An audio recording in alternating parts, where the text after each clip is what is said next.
Assalamualaikum warahmatullahi wabarakatuh. Perkenalkan, nama saya Mamduha dengan NIM 181210186 dari kelas PAIE semester 6 jurusan Pendidikan Agama Islam, Fakultas Tarbiyah dan Keguruan.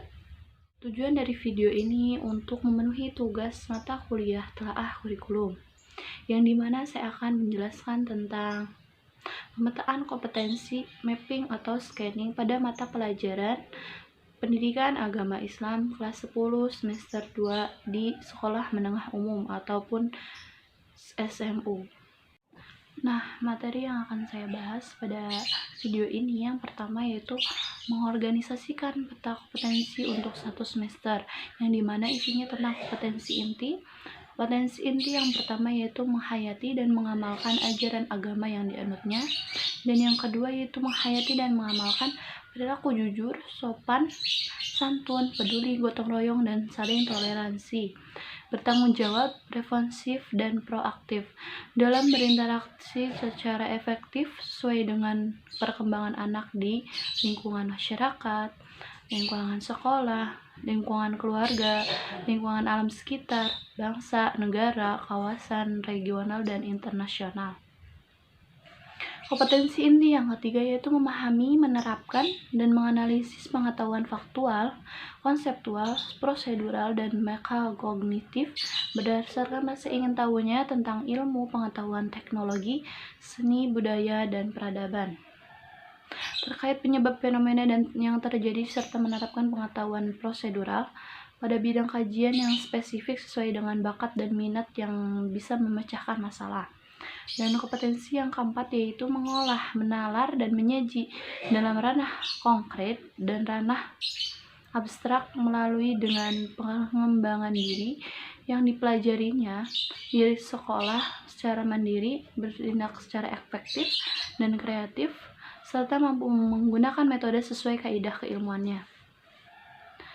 Dan pada kompetensi dan indikator pencapaiannya yaitu yang pertama, menghayati ajaran berbuat baik, hormat, dan patuh kepada kedua orang tuanya adalah perintah agama.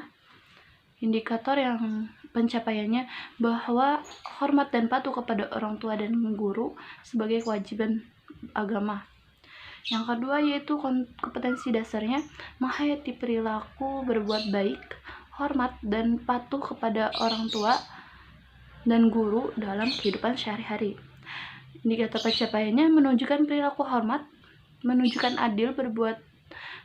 dalil berbuat baik, hormat, dan patuh kepada kedua orang tuanya dan gurunya. Kompetensi dasar yang ketiga yaitu menghormati cara berbuat baik dan patuh kepada kedua orang tua, dan indikator pencapaiannya itu menunjukkan perilaku hormat dan patuh kepada kedua orang tua dan guru sebagai implementasi pemahaman Quran Surat Al-Isra ayat 23 dan hadis yang terkait.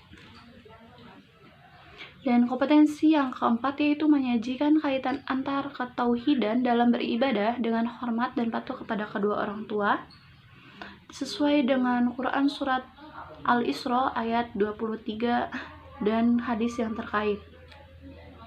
Dan indikator pencapaiannya itu menyajikan paparan tentang hikmah dan manfaat hormat dan patuh kepada kedua orang tua. Selanjutnya materi yang saya akan bahas tentang menghasilkan konteks tema, teks, unit yang relevan. Yang pertama yaitu tentang hormat kita kepada kedua orang tua. Keberadaan orang tua bagaikan buah dan pohon yang selalu bersama, dan tidak akan ada buah kalau tidak ada pohon. Jadi alangkah baiknya kalau buah itu bertumbuh dengan baik. Orang tua telah mendidik kita sampai kita besar, merawat dan mengasihi sayangi kita dari bangun tidur sampai tidur kembali.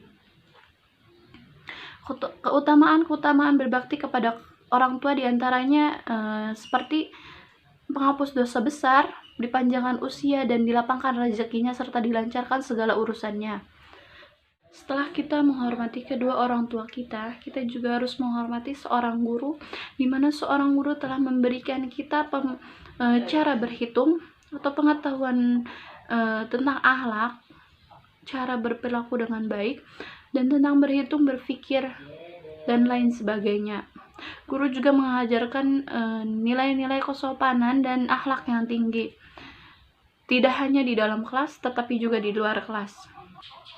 Keuntungan dan pentingnya kita menghormati seorang guru yaitu kita akan mendapatkan ilmu yang diperoleh dari guru akan bermanfaat bagi orang lain dan akan selalu didoakan oleh guru, dan kita bisa memiliki kecerdasan untuk berhitung, berpikir, dan lainnya. Dalil tentang hormat dan patuh kepada kedua orang tua dan guru. Dalil Al-Quran Surat Al-Isra ayat 23-24. Bismillahirrahmanirrahim. Wahfid lahuma janaha dhulli min rahmati rabbirhamhuma kama rabbayani shaghira, yang artinya yaitu, dan rendahkanlah dirimu terhadap mereka berdua dengan penuh kasih sayang dan kesayangannya, dan ucapkanlah, wahai Tuhanku, kasihinilah mereka keduanya sebagaimana mereka berdua telah mendidik kita di waktu kita kecil. Al-Quran Surat Al-Isra ayat 23-24. Hadis Abdullah bin Umar tentang ridho Allah terletak pada ridho orang tua. Bismillahirrahmanirrahim. An Abdullah bin Umar radhiyallahu anhuma qala Rasulullah ridho Allah fil ridho walidaini wa syakhatullahu fi syakhatul walidaini.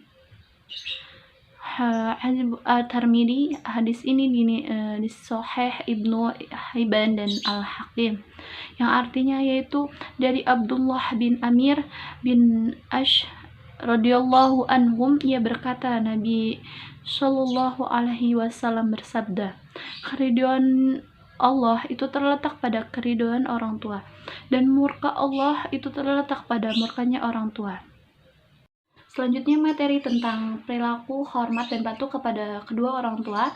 Perilaku ini diterapkan untuk tanda kepatuhan mereka kepada keduanya. Yang pertama yaitu mematuhi perintahnya, dan yang kedua mendoakannya, dan yang ketiga bertutur kata dengan baik. Dan materi yang terakhir yang saya akan paparkan yaitu tentang perilaku hormat dan patuh kepada kedua orang tua antara ketauhidan dalam beribadah seseorang. Hal ini dalam Islam, berbakti kepada orang tua merupakan salah satu perintah Allah yang diperintahkan dan juga mendapatkan pahala yang besar. Birwalidaini, yaitu berbakti kepada kedua orang tua tidak hanya sekedar berbuat baik saja. Hal ini juga merupakan tanda seseorang yang sudah bersyukur atas pemberian dari Allah Subhanahu wa Ta'ala. Bagian C yaitu mengembangkan perencanaan dalam beberapa konteks, tema atau unit yang relevan. Perencanaan ini terdapat yang pertama tujuan pembelajaran, yang kedua kegiatan pembelajaran, yang ketiga metode, dan yang keempat yaitu tentang alat dan bahan yang digunakan untuk sumber belajar. Di dalam tujuan yaitu untuk agar siswa mengetahui dan mempelajarkan sesuai apa yang diajarkan oleh guru, untuk mematuhi orang tua dan gurunya. Hal ini sesuai dengan Quran Surat Al-Isra dan hadis yang terkait dalam kepatuhan terhadap kedua orang tua dan guru. Dan yang selanjutnya yaitu kegiatan pembelajaran. Kegiatan pembelajaran juga terdapat 3. Yang pertama, pendahuluan, kegiatan inti, dan penutup. Di dalam pendahuluan, guru yang pertama yaitu guru membuka pembelajaran dengan salam dan berdoa bersama-sama dengan murid. Dan yang kedua, guru memeriksa kehadiran peserta didik, kerapihan, berpakaian, dan posisi duduk untuk memulai pembelajaran. Dan yang ketiga yaitu guru melakukan apresiasi sebelum memulai pembelajaran. Dan yang keempat, guru menanyakan secara komunikatif mengenai hal yang terkait dengan materi hormat dan patuh terhadap kedua orang tua. Dan yang selanjutnya itu kegiatan inti. Yang pertama yaitu mengamati atau membaca. Guru meminta peserta didik untuk mengamati atau membaca buku yang berisi tentang kepatuhan dan hormat kepada kedua orang tua dan guru. Dan yang kedua menanya. Peserta didik saling mengajukan pertanyaan kepada guru mengenai apa yang diajarkan oleh guru, materi yang diberikan terhadap patuhan terhadap orang tua dan guru. Dan yang ketiga yaitu mencatat apa materi yang diberikan oleh guru di buku catatan tentang hormat dan patuh kepada kedua orang tua dan guru.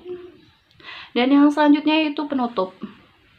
Penutup yang pertama yaitu kan memberikan motivasi dan kesimpulan materi yang telah disampaikan.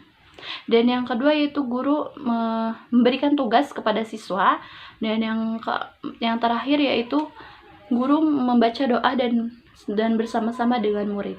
Selanjutnya yaitu metode yang digunakan untuk pembelajaran.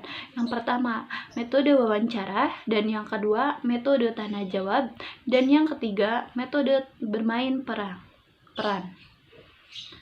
Yang selanjutnya, media dan alat yang digunakan dalam pembelajaran. Yang pertama yaitu buku yang sesuai dengan materi, kepatuhan dan hormat kepada kedua orang tua, dan yang kedua yaitu infokus, dan yang ketiga yaitu buku tafsir Al-Quran dan hadis.